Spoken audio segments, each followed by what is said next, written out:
금년 신년 축복 특별 새벽 기도회의 주제 성경 구절 시편 126편 5절 말씀이죠. 눈물로 씨를 뿌리는 자는 기쁨으로 거두리로다 하는 이 말씀은 우리의 생계와 아주 직접적인 내용을 담고 있습니다. 농사를 짓는 자의 모습으로 그렇게 표현을 했으나 농사뿐만은 아니지요. 어떠한 제품을 만드는 제조업에 종사하는 자들, 그런가 하면은 상업을 하는 자는 물건의 유통과 판매를 통하여, 그런가 하면은 서비스업을 하는 자는 인간의 삶을 더 윤택하게 하는 일들로, 그 외에도 정부에 등록되어진 이 직업의 숫자가 1만 7천 개나 돼요. 이와 같은 다양한 생업을 가지고 우리의 생계에 필요한 재화를 얻어 이 땅을 살아갈 때에 하나님께 감사하고 기뻐하며 살아가게 되는 것입니다. 여러분, 그런 생각을 해보셨나요? 일 안 하고 먹고 살 수는 없나? 여러분, 일 안 하고 먹고 살 수는 없나? 이런 생각을 갖지 않을 수 없습니다만은, 그러나 그런 모습은 하나님께서 기뻐하시는 모습은 아니에요. 여러분, 물론 그와 같은 모습이 없지 않아 있기는 있어요. 두 종류의 모습이니, 첫째는 물려받은 것이 너무나 많아서 그저 무의도식해도 먹고 살 만한 처지에 있는 자가 있는가 하면, 그런가 하면은 또 한편은 완전히 반대편 아니겠습니까? 너무 없어서 그러므로 남의 것을 의지하고 구걸하는 모습으로 살아가는 모습이니, 이와 같은 모습을 가리켜 말하기를 걸인이다, 그렇게 표현을 합니다. 그런데 우리 믿음의 사람들은 열심히 일해야 합니다. 왜냐하면 우리 하나님은 일하시는 하나님이시기 때문에 그래요. 우리 하나님은 일하시는 하나님이시니 온 우주 천지 만물을 창조하셨습니다. 그리고 이 자연 만물을 오늘도 관리하시고, 그런가 하면 인류의 역사와 개개인의 삶의 생사화복을 주관하시는 일로 바쁘신 하나님, 일하시는 하나님이시기 때문에 우리도 일을 해야 돼요. 왜 그래요? 하나님의 형상을 닮은 우리의 존재이니 에덴 동산에서부터 이미 그 모습을 보여주셨죠. 아담과 하와에게 명하시기를 에덴 동산을 다스리라, 지켜라. 창세기 2장 15절에 뭐라고 말씀하시는가? 우리 함께 보기를 원하는데요, 같이 읽습니다. 시작. 여호와 하나님이 그 사람을 이끌어 에덴 동산에 두어 그것을 경작하며 지키게 하시고, 에덴 동산의 이 농작물과 채소를 경작하라, 그런가 하면 지켜라, 사탄의 영적 권세로부터 에덴 동산을 지켜라, 그렇게 명하셨습니다. 그러므로 열매를 맺기 위하여, 곡식을 얻기 위하여 땀을 흘리고 수고하는 이 모든 노동은 하나님께서 정하신 숭고한 삶의 자세이다. 믿으시면 아멘 하시기 바랍니다. 성경은 믿음의 사람들이 어떠한 모습으로 일을 해야 하는지에 대하여 분명히 말씀하고 있으니, 여러분, 아침에 일어나면 일하러 갈 수 있는 직장인들과 또한 사업주의 모습으로 살아가는 성도님들은 이 성경을 통해서 주시는 이 일의 원칙을 잘 알고 그리고 또 실행할 수 있어야 하겠습니다. 오늘 성경 본문의 말씀이 그와 같은 원칙을 우리에게 제공하고 있으니, 여러분, 골로새서 3장 22절에서 24절 말씀인데요, 이와 같은 마음을 가지고 다시 한번 우리가 합독하도록 하겠습니다. 읽습니다. 시작. 종들아, 모든 일에 육신의 상전들에게 순종하되 사람을 기쁘게 하는 자와 같이 눈가림만 하지 말고 오직 주를 두려워하여 성실한 마음으로 하라. 무슨 일을 하든지 마음을 다하여 주께 하듯 하고 사람에게 하듯 하지 말라. 이는 기업의 상을 주께 받을 줄 아나니 너희는 주 그리스도를 섬기느니라. 아멘. 오늘날 이 시대에 무슨 종이 있고 상전이 있습니까? 그러나 분명한 것은 오늘 이 시대에도 고용주가 있고 또한 고용받아 일하는 자들이 있습니다. 우리가 늘 피고용인의 모습으로 있느냐? 그렇지 않아요. 우리도 언젠간 누군가에게 지시하는 그 같은 고용주의 자리에 설 수도 있습니다. 그러므로 분명한 것은 지휘자이든 실행자이든 누구나 지켜야 할 노동의 중요한 원칙이 있다. 첫 번째로 그 모습은 22절에 말씀하고 있어요. 여러분 22절 말씀 다시 한번 띄워주시기 바랍니다. 22절에 그 모습을 보게 되니 한번 한 음성으로 하겠습니다. 성실한 마음으로 하라. 네, 성실한 마음으로 하라. 여기에서 이 성실이라고 하는 단어는 근면 플러스 신실함이 함께 함축되어 있는 것이니 근면 부지런히 일을 하며 동시에 진실하고 신실하게 일을 해야 한다, 그런 뜻을 담고 있습니다. 여러분, 우리를 창조하신 하나님은 성실하신 하나님이십니다. 그러므로 시편 기자는 그렇게 하나님을 찬송하고 있으니, 여러분 그 찬송 아시죠? 주의 인자는 끝이 없고 주의 인자는 무궁하며 아침마다 새로우니 늘 새로우니 주의 성실이 금이라. 성실하신 주님, 우리 하나님은 성실하시기 때문에 우리도 성실해야 하는 줄로 믿습니다. 왜 그렇겠어요? 우리는 하나님의 형상을 닮은 자들이니, 하나님이 거룩하니 우리도 거룩하고 하나님이 성실하니 우리도 성실해야 한다. 특별히 어느 현장에서, 일의 현장에서 우리는 성실할 수 있어야 합니다. 그러면 10중 8구 잘 될 수밖에 없지요. 근면하고 진실하고 신실하며 성실한 자. 그런가 하면 두 번째로 23절에 말씀하고 있으니, 여러분 23절에 뭐라고 말씀하고 있어요? 다시 한번 읽습니다. 시작. 무슨 일을 하든지 마음을 다하여 주께 하듯 하고 사람에게 하듯 하지 말라. 그러니 여러분, 우리가 일을 할 때에 한번 한 음성으로 하겠습니다. 사람에게가 아닌 주께 하듯 하라. 사람에게가 아닌 주께 하듯 하라. 이와 같은 자에게 하늘의 복이 임하는 줄로 믿으시길 바랍니다. 여러분, 주께 하듯 하라, 이 뜻은 어떤 뜻을 가지고 있는가? 최선을 다하라, 그런 뜻이에요. 자칫 사람에게는 내가 우습게 여기는, 그러면 안 되는데, 그런가 하면 내가 너무나 두렵고 떠는, 그것도 아닌데, 그러니 사람 앞에서가 아니라 주께 하듯 하라 하라고 하는 것은 최선을 다하여 일을 하라. 하나님께서 나에게 주신 능력과 재능과 시간과 체력을 가지고 최선을 다하여 주님을 섬기는 마음으로 일을 하라, 그렇게 말씀하시는 것입니다. 여러분, 물론 사람들은 능력의 차이가 있어요. 그러나 그런 격언이 있죠. 하늘은 스스로 돕는 자를 돕는다. 여러분, 신앙인의 모습으로 이 말씀을 우리가 해석을 하자면, 우리가 최선을 다할 때에 위로부터, 하나님으로부터 도심의 은혜가 임하는 줄로 믿으시길 바랍니다.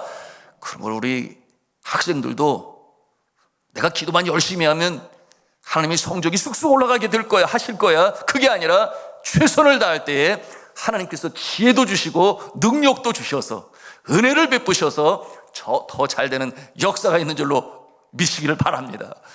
그것이 바로 성경이 말씀하고 있는 노동의 원칙인 것입니다. 세 번째로 24절에 말씀하고 있으니 24절 말씀 띄워주시기 바랍니다. 함께 읽습니다. 시작. 이는 기업의 상을 주께 받을 줄 아나니 너희는 주 그리스도를 섬기느니라. 아멘. 자, 세 번째, 우리 일에 있어서 우리 노동의 원칙이 있으니 주님의 기업의 상을 받고자 하는 마음으로, 주님의 기업의 상을 받고자 하는 마음으로 우리가 일을 감당해야 된다. 여러분, 여기에서 기업의 상이란 위로부터 내려주시는 것이니 하나님께서 주시는 상을 말하는 것이에요. 그러므로 일을 할 때에 하나님의 영광이 나타나기를 바라며 그 일에 최선을 다해야 한다. 여러분, 우리가 일을 할 때에 사람의 인정, 사람의 칭찬, 사람의 인기 다 좋습니다. 그러나 먼저 우리가 바라며 간구하며 추구해야 할 것이 있으니 사람의 칭찬이 아니라 하나님의 칭찬, 사람의 인정보다는 먼저 하나님의 인정, 사람의 인기보다는 하나님의 기쁨을 생각하고 그 일로 하나님께 영광을 올리는 여러분의 일터가 되시기를 저는 주님의 이름으로 축복합니다. 너무나 중요한 우리 노동의 원칙을 이렇게 말씀하고 있는 것입니다. 여러분, 왜 그렇게 해야 하겠습니까? 말씀을 통해서 우리가 배웁니다. 오늘 내가 있기까지, 그러므로 아침에 일어나면 일터로 갈 수 있도록 여러분, 하나님께서 우리의 영혼을 창조하시고 이 땅에 생명으로 보내시고 또한 살아가는 동안에 예수 그리스도의 십자가의 보혈로 우리의 영혼을 구원하시고 뿐만 아니라 천국 백성으로 살아가게 하시니 우리의 모든 것, 영혼도 육신도 건강도 시간도 물질도 누가 주인이 되시는 것입니까? 하나님이 주가 되시는 것이기 때문에 주인의 마음을 기쁘시게 하는 것은 너무나 당연한 우리의 모습이에요. 하나님 앞에서 우리의 자세라고 하는 것입니다. 그러므로 성경은 말씀을 하지요. 고린도전서 10장 31절에 말씀하기를 그런즉 너희가 무엇이든지 먹든지 마시든지 무엇을 하든지 다 하나님의 영광을 위하여 하라. 그렇게 분명히 우리에게 가르쳐 말씀하시는 것입니다. 그런데 이렇게 주가 원하시는 방법대로 일을 함에도, 그렇게 일을 함에도 불구하고 때때로 어려움이 닥쳐올 때가 있어요. 너무나 힘들어요. 계획대로 돼가지 아니하니 낭망하고 좌절하고 그 마음속에는 목장 구름이 험습하게 되니 왜 이렇게 되는 것일까? 마음 아파 힘들어할 때 왜 없겠습니까? 있어요. 성도 여러분, 그때가 바로 눈물을 흘리며 씨를 뿌려야 될 때인 줄로 믿으시길 바랍니다. 그때가 바로 눈물을 흘리며, 그러나 포기하지 않아 내가 믿음으로 씨를 뿌려야 돼, 이와 같은 때인 줄로 우리가 알고 나가야 하겠습니다.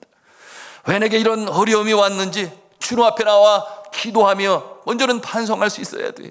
주님 앞에 잘못된 모습이 있다면 철저히 눈물로 회개를 하고, 그러나 내가 주님 앞에 성실히 주를 경외한 마음으로 행하였다면 하나님께서 이때를 통하여 나를 주님 기뻐하시는 모습으로 더 성숙시키시기를 원하시는구나. 이 어려움은 나를 새롭게 하시고 만들어 가시고 다듬어 가시고 깨뜨리시면서까지도 그러나 하나님 기뻐하시는 주의 인물로 세우시기 위한 방편이다, 이렇게 믿으시기를 바랍니다. 그러므로 사람이 감당할 시험 받기는 너에게 당한 것이 없나니 오직 하나님은 미쁘사 너희가 시험 당함을 허락지 아니하시고 시험 당할 쯤에 또한 피할 길을 내사 너희로 능히 감당케 하시느니라. 믿으시면 아멘 하시기 바랍니다. 그와 같은 과정을 통해서 하나님이 택한 백성은 다시금 일으켜 세우시는 것이니 바로 이와 같은 일에 여러분들이 주인공이 되시기를 저는 주님의 이름으로 축원합니다. 그렇게 행할 때에 받아들이고 혹독한 시련의 과정에 기도함으로 승리할 때에 여러분 새 역사의 지평이 열리게 되는 것입니다. 여러분은 하형록이라는 인물을 아시나요? 하형록, 세계적인 건축 설계 회사인 티마스의 회장 되시는 분인데요, 오바마 정부의 건축 자문위원까지 지내기도 했습니다. 그러므로 여러 가지 많은 중요한 선한 영향력을 미치는 자인데요, 올해 27년 된 사업체 티마스의 경영주가 됩니다. 그런데 이 티마스는 미국의 젊은이들이 가장 선호하는, 가장 일하고 싶어하는 회사 중에 하나예요. 그런데 그는 이렇게 확언합니다. 비즈니스와 신앙은 별개라고 여기지 마라. 비즈니스와 이 신앙심을 별개라고 따로따로 여기지 마라. 같은 것이다. 이와 같은 확신을 가지고 단언을 하게 되었으니, 여러분 신앙인으로서 얼마나 멋진 말입니까? 여러분 이 책이 그가 쓴 책인데요, 여러분 이미 보신 분은 보셨을 거예요. 뭐라고 써 있는가? 성경대로 비즈니스하기 P31 이렇게 쓰여져 있는데요, 여러분 이 책이 출판되자마자 최단기 기간에 7만 부를 돌파한 베스트셀러가 되었습니다. 그런데 궁금하죠? P31이 뭐지? 여러분 이 P31이라고 하는 것은 영어로 Proverbs의 약자이니 잠언이란 뜻이에요. P가. 그리고 31이라는 것은 잠언 31장에 나타나 있는 노동의 원칙, 하나님이 기뻐하시는 원칙, 거기에 대해서 P31로 표현을 한 것입니다. 그러므로 31장에서 보여주고 있는 이 지혜를 따라서 일을 하게 되었더니, 회사를 운영하게 되었더니 하늘로부터 은혜의 단비가 내려서 성공하게 되었다 하는 것을 실증하고 지금도 그렇게 일을 이루어가고 있는, 하나님 보시기에 기뻐하는 기업이 되었습니다. 그 원칙들은 뭐 여러 가지가 있습니다만은 20가지로 소개를 하고 있는데요, 이 시간, 짧은 새벽 시간에 제가 다 말씀을 드릴 수는 없고, 고귀한 성품을 가진 회사, 고객에게 신뢰를 주는 회사, 상처를 주지 아니하는 회사, 인정을 베푸는 회사, 신중하게 투자하는 회사, 다 함께 뛰는 회사, 이윤을 창출하는 회사 등 20가지를 소개하고 있는데, 이 짧은 새벽 기도 시간에 할 수 없어요. 여러분, 이 책의 일독을 여러분에게 권합니다. 성경대로 비즈니스하기 P31 하형록, 이 저자가 됩니다. 여러분, 이 하형록 씨는 목사의 아들로 태어났습니다. 아버지 목사님과 어머니 사모님은 얼마나 헌신적이었는지. 여러분, 당시 부산에 한센병 환자촌이 있다고 그랬어요. 그곳에서 봉사하며 살아가는 부모님. 이 아버지는 6.25 전쟁 때 학도병이었는데 폭탄이 쏟아지게 되니 다 죽었다 생각했는데 정신을 차리고 보니 주변에 곁에 있었던 학도병들이 거반다 죽었는데 자신의 생명을 살려주신 하나님을 체험하면서 나의 생명을 하나님께서 보호하셨구나. 그러므로 저가 헌신하게 되니 바로 한센병, 그 누구도 가까이 가기 어려운 한센병 그 환자촌에 가서 주의 종의 모습으로 섬기게 되었으니 그 사모님은 또 얼마나 힘들었겠어요. 이 하영록, 이 아들이 되고 가족이 되니 어쩔 수 없이 그곳에서 성장하게 되었던 것입니다. 그래서 초등학교 6학년 때까지 그 한센병 환자촌에서 성장했어요. 초등학교를 졸업을 앞둔 1969년도에 이 아버지는 하나님 앞에 7년을 약속했대요. 그곳에서 섬기기로. 그런데 끝날 때쯤 되니 큰 교회에서 청빙이 왔는데 그 사모님이 곁에서 여보, 우리가 더 주님을 섬겨야 되겠어요. 그래서 7년을 더 연장해서 14년을 그렇게 그곳에서 섬겼을 때에 미국 선교사의 도움을 받아서 미국으로 가게 되었고, 그래서 필라델피아에 정착하게 되었다고 했습니다. 그리고 이 하영록 그 청년은 그때에 이 과학과 공학 쪽에 관심이 많았어요. 여러분, 펜실베니아 대학교 아이비리그 중에 하나죠. 굉장히 유명한 그 대학교에서 건축 설계학을 공부하고 동대학원에서 공부를 하게 되었습니다. 그 미국 최고의 주차 빌딩 건축 설계 회사인 워커사에 입사해서 29살의 나이에 중역의 자리에 오를 정도로 성공 가도를 달리게 되었어요. 아내와 2딸을 둔 그는 세상에 부러울 것이 없었고 그러한 삶이 영원할 것처럼 그렇게 여기게 되었는데요. 그런데 불행은 예고 없이 찾아왔으니 1991년 10월 고속도로 한가운데서 그만 의식을 잃고 말았습니다. 병명은 심실빈맥이었어요. 심장이 불시에 빠른 속도로 규칙적으로 뛰지 아니하고 빠른 속도로 뛰게 되니 계속 뛰어 죽을 수도 있는 아주 무서운 병이 그에게 찾아왔던 것이었습니다. 건강에 대해서는 자타가 공인할 정도로 그렇게 자신하던 그가 이 33살의 젊은 나이에 생사를 오고 가는 그 같은 지경에 처한 것이었습니다. 그가 2년 동안 그렇게 생명을 위협하는 절박한 위기의 순간들을 필사적으로 넘기면서 살기 위해 하나님의 말씀을 붙들었다 그랬어요. 그러므로 새로운 마음을 가지고 성경을 보기 시작했는데 1번, 2번, 3번 통독을 하는 가운데 하나님의 말씀이 살아있는 말씀으로 그의 심령에 새겨지게 되었고, 그리고 그는 완전히 다른 과거에 없었던 은혜 충만, 성령 충만한 하나님의 사람으로 거듭날 수 있었다 그랬습니다. 여러분, 새해를 시작하면서 성경 통독을 행하시고 계신 분이 분명히 계실 터인데 주의 말씀을 통해서 새로워지시기를 주님의 이름으로 축복합니다.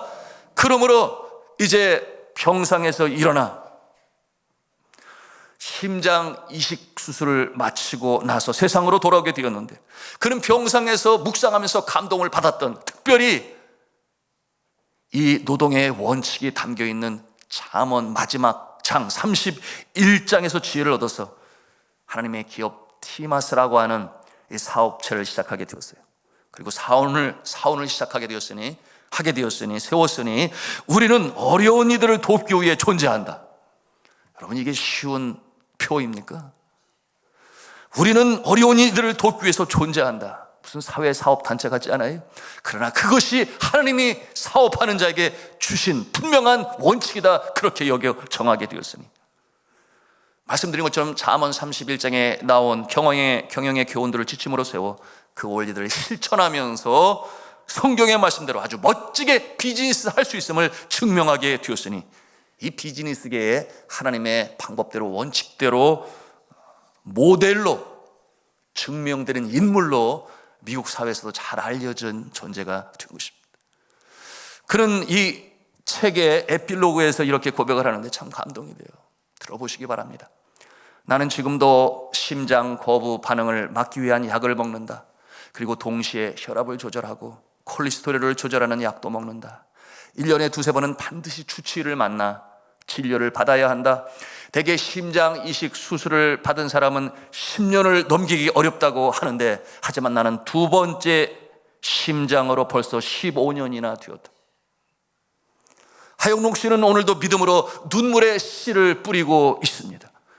그러나 그의 마음에는 하나님을 향한 확신이 있으니 그의 영혼과 육신 온전히 끌어안고 안으실 풍성한 품이 있으니 하나님의 품은 너무나 넉넉하다. 그러므로 감사한 마음을 가지고 하루하루 주님과 더불어 그렇게 주신 사업체를 운영하고 있다고 그랬어요. 그가 이렇게 고백을 합니다. 마치 전쟁터에 나가는 병사처럼 나는 지금도 심장 이식을 받은 사람임을 말해주는 표식을 목에 달고 다닌다. 이 목걸이는 혹시라도 내가 갑자기 심장에 이상이 생겨서 의식을 잃으면 누군가가 신속하게 응급 대처해 주기를 바라는 표식이기도 하다. 매일 아침 작년은 나에게 특별한 한 해였다. 심장 이식을 하고 15년이 되는 해였다. 나는 두 번째 심장 이상으로 쓰러졌었다. 그때 히스기야의 심정으로 기도했다. 그때 하나님께서 나를 긍휼히 여기사 은혜를 베푸셨고 나는 다시금 기적처럼 소생했다. 매일 아침 나는 샤워를 할 때마다 거울을 통해 이 목걸이를 보면서 나의 상태를 확인한다. 욕심이 생길 때마다 이 목걸이를 보면서 초심으로 돌아가곤 한다. 오늘도 하나님이 주신 새 삶에 감사하면서 겸손하게 이웃을 섬기고 남을 용서하며 살겠다고 다짐하며 하나님께 나를 의탁한다. 사랑하는 성도 여러분, 말씀을 맺습니다. 여러분, 금년 새해가 다가왔습니다. 하나님께서는 오늘도 우리를 일터로 부르십니다. 그 일터가 하나님께서 나에게 주신 하나님의 동산인 줄로 믿으시기를 바랍니다. 그곳에서 때로는 눈물로 씨를 뿌릴 때도 있어요. 그러나 하나님께서 은혜를 주시니 거둘 때가 있습니다. 우리는 씨를 뿌리고 씨를 거둡니다. 매일같이 뿌리고 매일같이 거둡니다. 이와 같은 인생이 하나님께서 우리에게 주신 인생이 되는 것이니, 여러분, 우리 교회 보니 교회 수첩에 등록된 사업주들의 모습이 35곳이에요. 저는 그들을 위하여 특별히 기도를 합니다. 하나님께서 그 사업의 현장마다 함께하여 주셔서 지난 2년 동안 어려운 가운데도 지켜보아여 주셨으니 이제 새해는 새롭게 회생하고 소생하고 전화위복의 역사가 나타나게 하여 주시옵소서. 대박을 터뜨리는 역사가 나타나게 하여 주시옵소서. 주님 앞에 간절히 기도합니다. 그런가 하면은 모두를 위하여 하나님께 간절히 간구하니 오늘 성경에 주신 말씀 그대로요, 일을 할 때에 하나님 기뻐하시는 모습으로 일을 하게 하여 주옵소서. 성실한 자세로 일을 하게 하여 주옵소서. 사람에게 아닌 주를 섬기는 마음으로 일을 하게 하여 주옵소서. 사람의 칭찬과 인정 이전에 하나님의 인정과 칭찬을 받는 일하는 자의 모습 되게 하여 주시옵소서. 여러분, 이와 같은 모습으로 전진해 나가시는, 그러므로 매일같이 씨를 뿌리시고 또한 곡식을 거두시는, 때로는 눈물로 씨를 뿌릴 때도 있으나 믿음으로 뿌리셔서 하나님의 은혜의 단비가 임하셔서 기쁨으로 단을 거두어 하나님께 영광, 나에게는 기쁨과 보람 감사해요. 이웃들에게 선한 영향력을 미치는 자의 자리에 서시는 저 여러분 다 되시기를 주님의 이름으로 축원합니다.